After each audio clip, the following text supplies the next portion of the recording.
বিভিন্নভাবে আমাদের বিরুদ্ধে প্রোপাগান্ডা করার চেষ্টা করা হচ্ছে। আমরা নাকি নির্বাচন বানচালের চেষ্টা করছি, আমরা নাকি নির্বাচন পিছিয়ে দেওয়ার চেষ্টা করছি। আর এই গণঅভ্যুত্থান না হলে আপনারা নির্বাচনের স্বপ্নই দেখতে পারতেন না। আমরা বলেছি সংস্কার প্রক্রিয়ায় আমাদের একটি উচ্চকক্ষ প্রয়োজন। আমাদের জাতীয় সংসদটাকে দুই ভাগে ভাগ করতে হবে, ভোটের অনুপাতে উচ্চকক্ষ নির্ধারণ করতে হবে, যাতে করে একটি জবাবদিহিমূলক ক্ষমতার ভারসাম্য আমরা নিশ্চিত করতে পারি। সেই উচ্চকক্ষের সংসদে সেই ভোটের অনুপাতে উচ্চকক্ষ এখনো ঐক্যমত হয়নি, জুলাই সনদ এখনো আটকে রয়েছে। আমরা বলতে চাই, জুলাই সনদের মাধ্যমে আমরা এই 5ই আগস্টকে সর্বদলীয় ভাবে সেলিব্রেট করতে চাই, উদযাপন করতে চাই।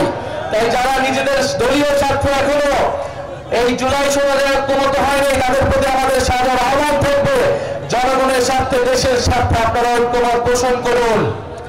কারণ সংস্কারের জন্যই, পরিবর্তিত বাংলাদেশের জন্যই মানুষ রাজপথে নেমে এসেছিল, মানুষ জীবন দিয়েছিল। বলতে গেলে বাংলাদেশের 64টি জেলায় দেখছি তৃণমূলে একটি একক আধিপত্য তৈরি করার চেষ্টা করা হচ্ছে, যেখানে কোনো ধরনের ভিন্ন মত থাকলেই, কোনো ধরনের ভিন্ন মত প্রকাশ করলে রাজপথে তার বিরোধিতা করা হচ্ছে, ভয়ের সংস্কৃতি তৈরি করা হচ্ছে এবং মানুষের উপরে ভিন্ন মত যারা তৈরি করছে তাদের বিরুদ্ধে মানুষকে লড়িয়ে দেওয়া হচ্ছে, সন্ত্রাসীদের লড়িয়ে দেওয়া হচ্ছে। অনেকে বলে বিভিন্নভাবে আমাদের বিরুদ্ধে প্রোপাগান্ডা করার চেষ্টা করা হচ্ছে, আমরা নাকি নির্বাচন বানচালের চেষ্টা করছি, আমরা নাকি নির্বাচন পিছিয়ে দেওয়ার চেষ্টা করছি। আর এই গণঅভ্যুত্থান না হলে আপনারা নির্বাচনের স্বপ্নই দেখতে পারতেন না।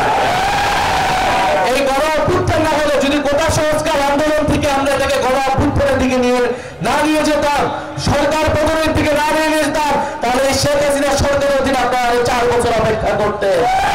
ফলে নির্বাচন আপনাদের থেকে আমরা বেশি চাই। আমরা সংস্কার চাই, বিচার চাই এবং নির্বাচন চাই এবং সর্বোপরি মানুষের ভাগ্যের পরিবর্তন চাই।